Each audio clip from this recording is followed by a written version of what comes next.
You're listening to TCR Radio. Okay, with Caro.B at Tiverton Literature Festival, we've had Ollie and Ian interviewing on behalf of the radio. I've just stepped in just to do a couple.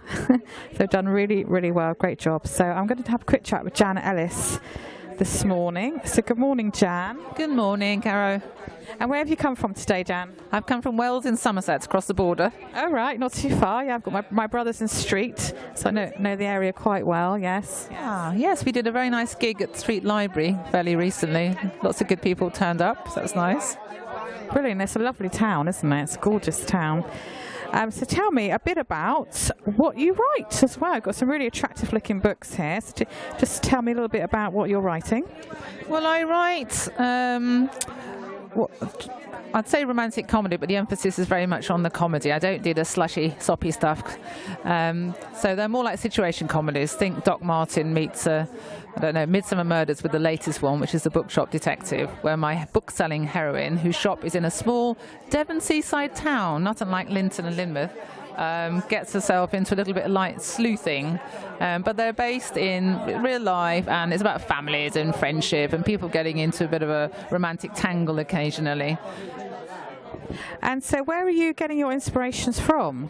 Oh, that's a very good question. Well, I was commissioned to write these books, which is quite unusual. My background's in publishing, so I thought, well, what can I write about? I know about the book trade, so my heroine opens a bookshop, which probably secretly I'd quite like to do.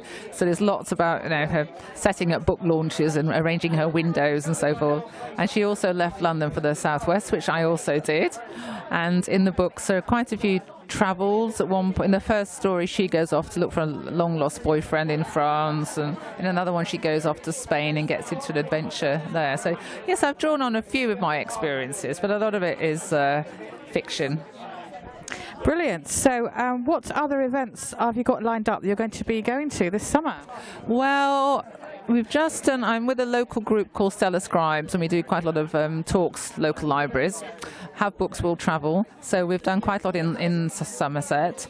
So we've kind of finished for the summer, but we're in Wales, Burnham, Somerton, and so forth. And later this autumn, I will be at Plymouth, at TivLit, which I think is October, November. So I'm looking forward to that.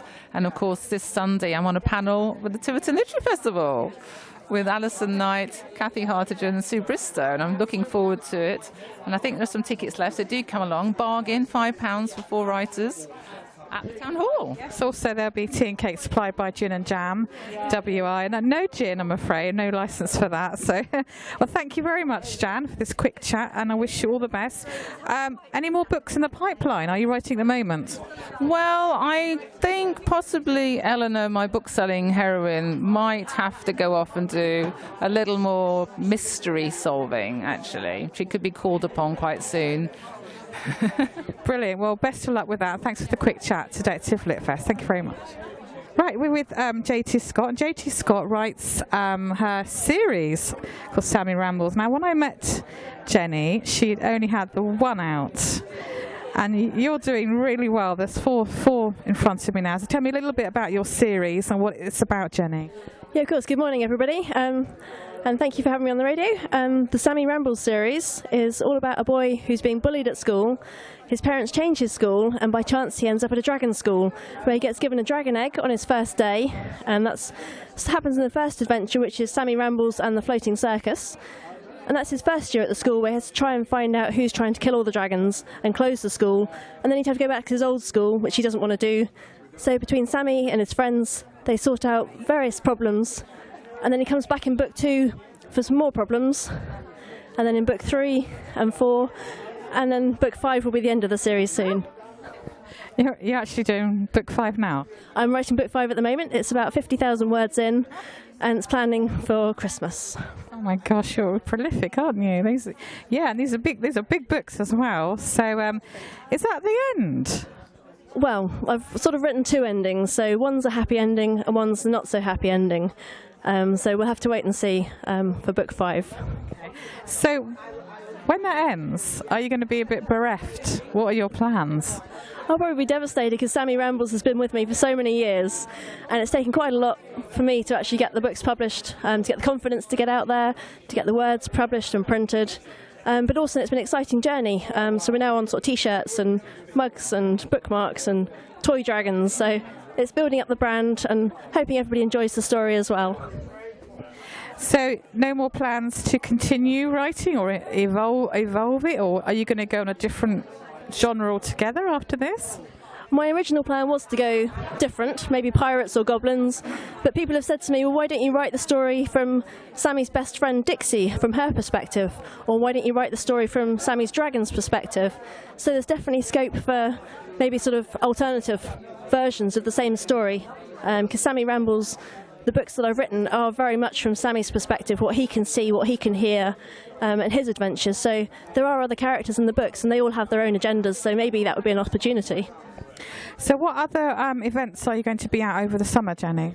My next one's a village craft fair. I'm also hoping to do some library talks, still planning to go into schools. Basically anywhere and everywhere who likes castles and dragons, that's where I'll be. Brilliant. Well, I wish you all the best for a great summer. Look forward to having book 5. They are very attractive looking books. You've got the first one black, Land of the Pharaohs in red, Angel of El Horridor in yellow, and your fourth one is Sammy Rambles and the Fires of Carmandor.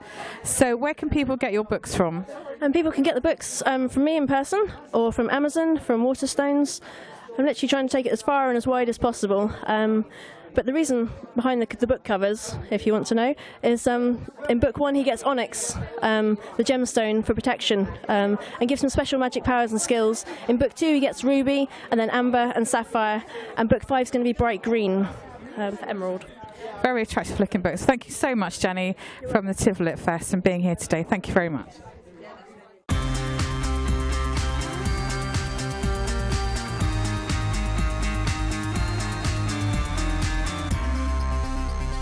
You're listening to TCR Radio.